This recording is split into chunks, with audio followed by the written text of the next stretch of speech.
कैसे किसी भी इंसान के साथ कनेक्शन बनाया जाता है।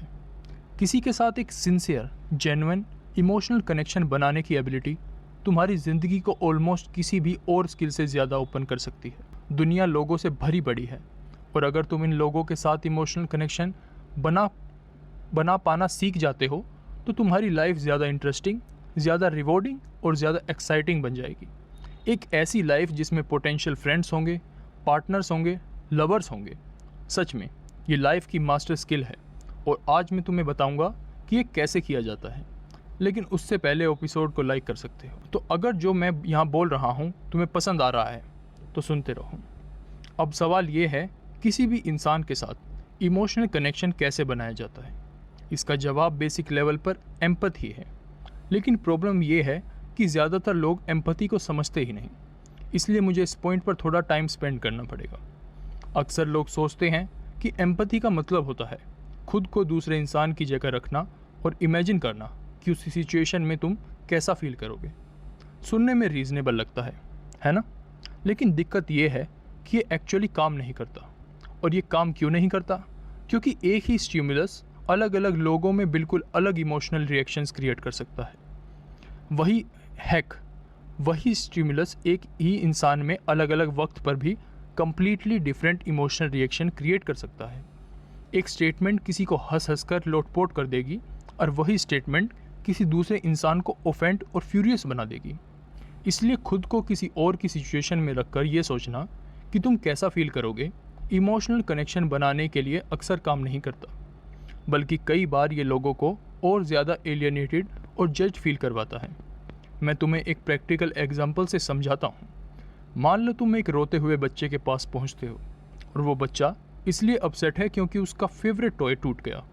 अब अगर तुम खुद को उस बच्चे की सिचुएशन में रखोगे तो शायद तुम कुछ ऐसा सोचो, कम ऑन यार, ये तो सिर्फ एक खिलौना है। हाँ, खिलौना टूट गया, डिसअपॉइंटिंग है, लेकिन बड़ी पिक्चर में देखो तो ये इतनी बड़ी बात नहीं।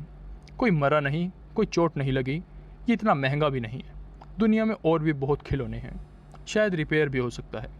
मुझे समझ नहीं आ रहा इतना बड़ा इश्यू क्या है। मुझे लगता है तुम ओवर रिएक्ट कर रहे हो। अब तुम इमेजिन कर सकते हो ऐसा रिस्पॉन्स उस बच्चे के साथ किसी भी तरह का इमोशनल कनेक्शन बनाने वाला नहीं। और अगर तुम उसे समझाने लगोगे कि ये तो सिर्फ टॉय है और तुम दूसरा ले सकते हो, यानी अगर तुम प्रॉब्लम को सिर्फ उसके सबसे सुपरफिशियल कंटेंट पर एड्रेस करोगे, यानी खिलौना टूट गया है, तो तुम कहीं ना पहुंचोगे। सच तो ये है कि तुम सिचुएशन को और भी ख़राब कर दोगे। लेकिन आयरनी देखो, बिल्कुल इसी तरह का रिस्पॉन्स एक अडल्ट देता है जब वो इमेजिन करता है कि वो सेम सर्कमस्टांसिस में कैसे रिएक्ट करता है। अब दूसरी तरफ खुद को एग्जैक्टली उस इंसान की सिचुएशन में इमेजिन करने के बजाय एक बेटर आइडिया ये है कि तुम अपनी ज़िंदगी का वो मोमेंट याद करो जहाँ तुमने वही इमोशनल रिएक्शन फील किया था। फिर तुम ज़्यादा एक्यूरेटली गेस कर पाओगे कि सामने वाले के अंदर एक्चुअली क्या चल रहा है। कैसे?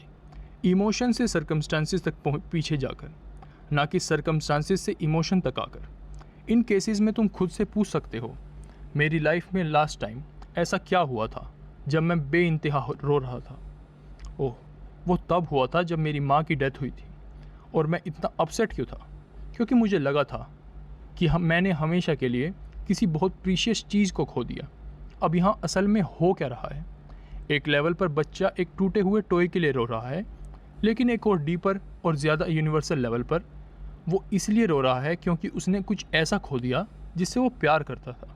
और सच कहें तो उसकी एज और एक्सपीरियंस को देखते हुए हो सकता है ये उसकी ज़िंदगी का सबसे बड़ा लॉस हो, उसके सबसे चेरिश ट्रेजर का लॉस। हर इंसान ने अपना फेवरेट टॉय लूज़ नहीं किया होता और उस फीलिंग को इमेजिन करना शायद एक ठंडी इम्परफेक्ट अप्रोक्सीमेशन से ज़्यादा कुछ ना हो। लेकिन लगभग हर इंसान ने अपनी लाइफ में कुछ प्रीशियस लूज़ किया ज़रूर होगा और वही यूनिवर्सल एक्सपीरियंस है जो हमें बिल्कुल अलग अलग लोगों के साथ भी कनेक्शन फोर्स करने की पावर देता है। चाहे हमारी लाइफ स्टोरीज कितनी भी डिफरेंट क्यों ना हो, उनके अंदर छुपे हुए थीम्स अक्सर एक जैसे ही होते हैं। इन केस में और इस केस में अगर तुम बच्चे के पास इस एटीट्यूड के साथ जाओ कि मैंने भी कुछ ऐसा खोया है जिससे मैं प्यार करता था, तो इमोशनल कनेक्शन बनाने के चांसेस बहुत ज़्यादा हैं कंपेयर टू अरे ये तो सिर्फ एक टॉय है। रियलिटी ये है कि आइडियाज़ लोगों को डिवाइड करते हैं और इमोशंस लोगों को यूनाइट करते हैं। हम सब जानते हैं हर्ट होना कैसा लगता है, रिलीफ कैसा लगता है, गुस्सा एंजाइटी कैसी लगती है और डिज़ायर में पूरी तरह कंज्यूम हो जाना कैसा लगता है। लेकिन जो चीज़ तुम्हें हर्ट करती है ज़रूरी नहीं मुझे भी हर्ट करे, और जो मुझे हर्ट करती है ज़रूरी नहीं तुम्हें भी हर्ट करे। सुनने में अजीब लग सकता है, लेकिन दूसरों से कनेक्ट करने की ये है कि कई बार उनकी बातों पर ज़्यादा फोकस मत करो, क्योंकि ये सिर्फ सर्कमस्टेंशियल डिटेल्स होती हैं, और इसी लेवल पर अटके रहना की वजह से कन्वर्जेशंस फैक्चुअल, फ्लैट और बोरिंग बन जाती हैं। आइडिया ये है कि समझो जो लोग बोल रहे हैं वो एक्चुअली एंड गोल नहीं है, वो सिर्फ एक दरवाज़ा है, एक दरवाज़ा जिसके थ्रू तुम उनकी लिविंग, पल्सिंग, इमोशनल रियलिटी के अंदर एंटर कर सकते हो।